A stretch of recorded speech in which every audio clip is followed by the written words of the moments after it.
On September the 19th of 2024, Florida man Leslie Dale Boileau went out for margaritas with his girlfriend, 25-year-old Paulina Wright. Upon returning to his Ocala home, Boileau and Wright began cleaning his handgun and rifle. They were also dry firing the weapons, meaning that they were discharging them without ammunition inside. 32-year-old Boileau, a Marion County Sheriff's deputy, was reportedly giving his girlfriend a lesson on how to handle firearms. At around 11 p.m., he called the Ocala Police Department to report that he'd accidentally shot and killed Wright.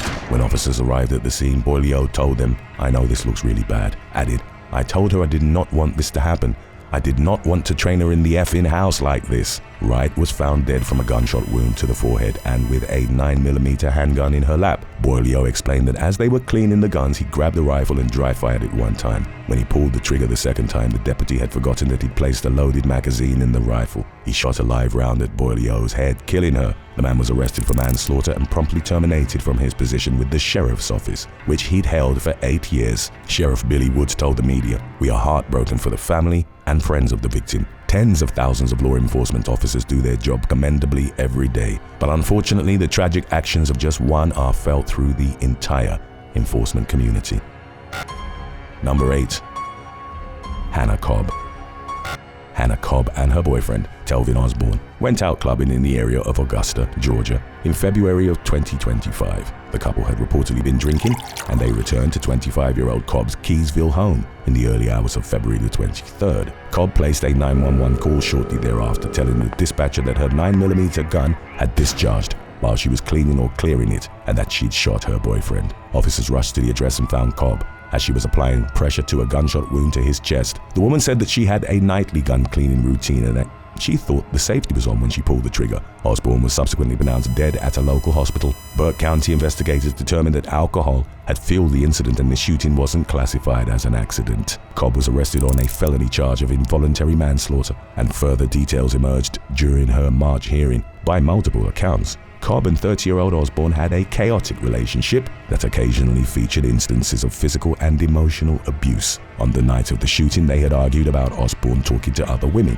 As seen in ring surveillance footage, Cobb told the man to get out and he left. However, he then returned to the home, pulled a knife and threatened her. She locked him out of the home, and a subsequent message that Osborne sent her read, "You'd better hide." At some point, Cobb called her boyfriend's mother, hoping that she would calm him down. An altercation nevertheless ensued, but Cobb was able to break free from her boyfriend and took refuge in a bathroom. When Osborne forced his way inside, she turned around and fired a single shot in his direction. In late May of 2025, a Burke County grand jury issued a no bill for Cobb, meaning that the evidence wasn't deemed pertinent enough to warrant formal charges. The young woman walked free. There was a considerable degree of public outrage, and the Burke County Sheriff's Office heard rumors regarding potential rioting in Waynesboro. In a Facebook post, the department acknowledged that some residents might be upset by the grand jury's decision, but emphasized, "We strongly urge everyone to refrain from actions that could further harm our community." In the shooting's wake, some controversial past posts from Osborne resurfaced online.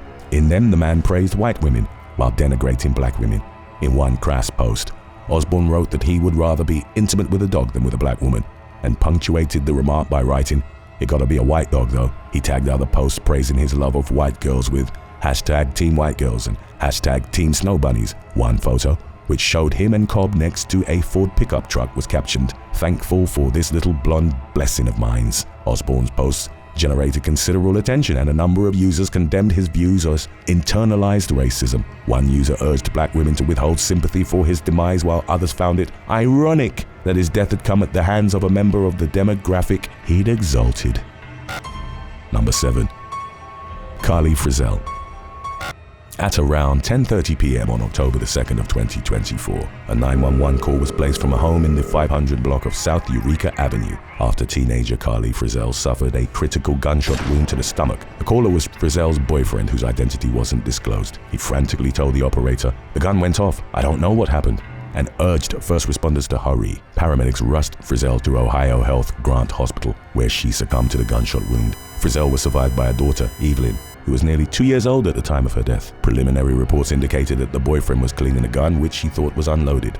The weapon did, however, have a bullet in the chamber. When the boy reassembled it, the gun went off and the projectile struck Frizzell. Her mother, Amber Messina, called Columbus police in the incident's wake and told them that her daughter was pregnant when she died, that her boyfriend knew how to handle firearms, and that he had been abusive towards her in the past. Messina then reached out to the police again and fully walked back her previous statements, which she attributed to being upset and hurt. The woman emphasized that the boyfriend had never even raised his voice at her daughter and that he was devastated by what had happened. Frizzell's stepfather described the shooting as an accident during gun cleaning, saying, "Her boyfriend is a very loving, kind young man. We've known this boy for 3 years and he's been nothing but good to her." Reports at the time indicated that the police were still in talks with prosecutors to determine if negligent homicide charges were warranted. It remained unclear if Frizzell was indeed pregnant when she died. Number 6. Maxwell Williamson.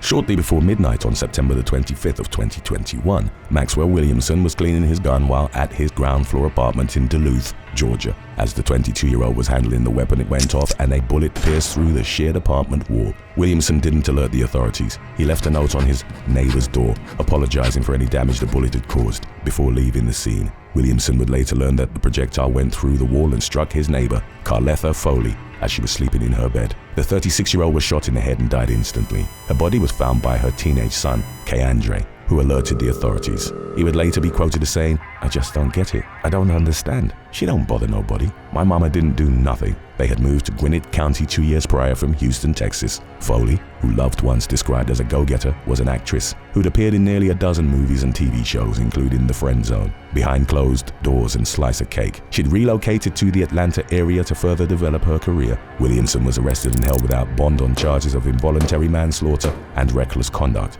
both misdemeanors. He told officers that he'd forgotten there was a bullet in the chamber when he started servicing his weapon. Williamson's trial took place in the fall of 2024. Gwinnett County District Attorney Patsy Austin Gatson asked that the man be held accountable for Foley's death, emphasizing this defendant's reckless actions left a teenaged son without his mother and the teen's grandmother without her only daughter. Williamson was ultimately found guilty and sentenced to 8 months in jail with probation for 1 year and 4 months.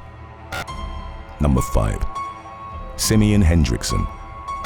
On a Saturday evening in July of 2023, 2 gunshots were heard coming from a home in Bolingbrook, Illinois. When they entered the residence, law enforcement came upon Simeon and Lori Hendrickson, both of whom were in their early 60s. They had each suffered a gunshot wound. Simeon was dead while Lori was in critical condition. The 60-year-old was rushed to the hospital where she too passed away. Simeon was a firearms instructor who taught concealed carry classes at a suburban Chicago facility. Investigators determined that he'd accidentally shot his wife while cleaning his handgun. Bolingbrook police described the incident as an accidental discharge, but didn't immediately provide further details. Even though the shooting was unintentional, Simeon was unable to live with himself. The fatal round came from the same gun that had ended Lori's life. The couple's grieving son paid an emotional tribute to them on Facebook, writing, "They were loved and respected by many and were the greatest parents anyone could have ever asked for." Number 4. Gary Crandell. In March of 2025, the authorities in Mason County, Washington, found probable cause to detain a man on a charge of manslaughter and domestic violence after he'd shot his wife. 68-year-old Gary Crandell had raised the alarm with local police following an incident that took place in the kitchen of his Shelton home. Officers arrived to find him performing CPR on his wife, 67-year-old Jeannie. He told police that he was servicing his .357 pistol when he fired it and a bullet struck his wife in the chest. Jeannie was pronounced dead at the scene. Police noticed that an odor of intoxicants emanated off Gary, and a breath sample would reveal that his BAC was .101, meaning that he was over the legal limit required to operate a motor vehicle. The man explained that a few nights prior, Jeannie had found that their barn window had been shot out. They didn't feel safe and he decided to clean his pistol, in case they would need it for protection. The couple were in the kitchen when Gary removed the cylinder of the 6-shooter. He believed that he'd taken out all the bullets when he pulled the trigger, but one was still inside. Jeannie was standing on the other side of their kitchen island when she was fatally shot. Following his arrest, Gary vehemently denied intending to harm or kill his wife. He didn't have a criminal record, and neighbors said that he and Jeannie were like teenagers in love. One woman who lived nearby was quoted as saying that she never saw them say a crossword to each other, adding that they were always side by side, always gardening together. Number 3. Jennifer Edelen. In April of 2021, an emergency call was placed from the home of 47-year-old Florida woman Jennifer Edelen. The mother of four's teenage daughter called 911 after Edelen was shot while inside her Jacksonville residence. The team was reported to have initially thought the gunshot was thunder. By the time that first responders reached the scene, Edelen was already dead. While they were investigating at the address, the authorities were approached by a neighbor who reported that he was cleaning his semi-automatic rifle when it went off. He was 40 to 50 yards from Edelen's home during the accidental discharge. According to the Jacksonville Sheriff's Office, the neighbor was cooperating with the investigation. His name wasn't revealed, and no criminal charges were immediately pressed. Today's topic was requested by Dexter Morgan, 8228, Prince Princeton, 5218, and Anthony Joyer, 4531. If you have any other topics you'd like to learn about, subscribe and let us know in the comments section below. Number 2. Eric Carpenter. 42-year-old Eric Carpenter was jailed for 180 days in the summer of 2021 after pleading guilty to one count of reckless homicide in the death of preteen Lydia Guide. The incident took place in Columbus, Ohio in early December of 2020. Guide had been brought to the US from Eritrea by her mother, Hermela Gebra Meskel. Her father still lived in the African country but hadn't gone to see her in years. Gebra Meskel didn't want her to be alone and also sought for her to continue her studies. They were living with a family friend in Columbus while looking for a place of their own. The home was across from that of Carpenter. On the night of December the 2nd of 2020, as Guide was preparing to head to bed, she got a glass of water and sat at the kitchen counter with her mother. Gebra Meskel then saw her daughter's head suddenly drop to the counter and blood started pouring from her neck. Something had pierced her neck, but Gebra Meskel couldn't immediately understand what had happened. The woman desperately tried to stop the bleeding as her daughter struggled to speak, only mustering enough strength to say, "Mama," before paramedics rushed her to Mount Carmel East. She was pronounced dead shortly thereafter. It would emerge that Carpenter had mishandled a weapon, resulting in an accidental firing and a bullet striking Guide. Darcy Cook, an assistant prosecutor for the Fairfield County Prosecutor's Office, told a media outlet that Carpenter showed little remorse in his police interviews. Cook said that the man collected guns like Legos and added aftermarket parts to them. The prosecutor highlighted,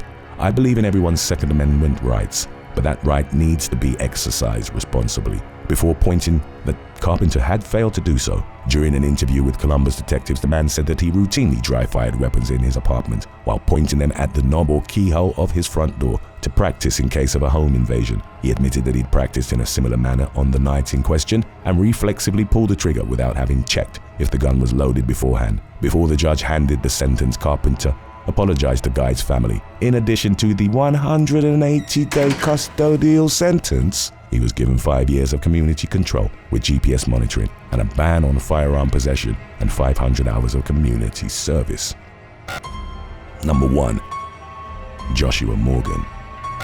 After a storied college career at Virginia Tech, American football player Joshua Morgan was drafted by the San Francisco 49ers and went on to play in the NFL from 2008 to 2015. The wide receiver, who was also on the roster for the Washington Redskins and the Chicago Bears, finished his career with 209 caught passes for 2,588 yards and 12 touchdowns. Less than a year after his retirement, Morgan was involved in an accident. On January the 31st of 2016, he was cleaning his gun at his home in Leesburg, Virginia, when it went off and a bullet struck him in the leg. Morgan called the emergency services and was rushed to a local hospital. His injuries weren't deemed life-threatening. In the incident's wake, Morgan shared an emotional message on his Instagram telling his followers to prioritize moments with loved ones over material possessions, adding, "Live life for real, not to be accepted or to fit in with social media and everything society is trying to blind us with these days." The former NFL athlete was set to recover, but he faced legal trouble after being charged with misdemeanor reckless use of a firearm. Thanks for watching. Would you rather have stricter or looser gun laws? Let us know in the comments section below.